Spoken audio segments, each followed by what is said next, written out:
अथांग निळ्या सागराला हजारो वर्ष सोबत देत उंच डोंगराच्या माथ्यावर उभं असलेलं हे शिवालय तुम्ही बघितलं आहे का? रत्नागिरीपासून 40 किलोमीटर अंतरावर असलेले कराटेश्वर मंदिर हे कोकणातील जयगड जवळील नांदिवडे येथे असलेले एक स्वयंभू शिवालय आहे। मंदिराच्या बाबतीत स्थान महात्मा ह्या शब्दाची प्रचिती घ्यायला कराटेश्वरला यायलाच हवं, कारण कोकणातील एखाद्या साध्या बोळ्या माणसाचं घर असावं तसं दिसणारं हे छोटंसं कौलारू मंदिर आणि जवळच धडकणारा समुद्र हे येथील मुख्य आकर्षण।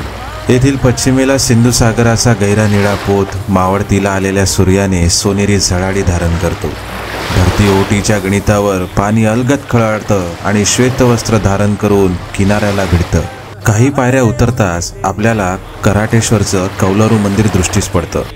शेजारी दगडी बांधकामात असलेले गणपतीला पहिलं नमन करून आपण मुख्य मंदिरात प्रवेश करतो।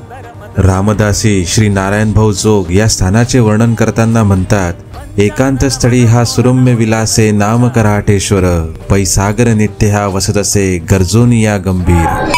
अर्थात कराटेश्वर देवता एका सुंदर निर्जन ठिकाणी वसलेली आहे आणि ज्याच्या चरणी सदैव गर्जना करणारा समुद्र आहे।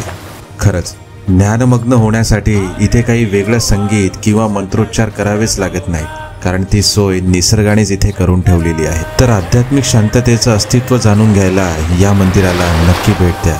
हर हर महादेव।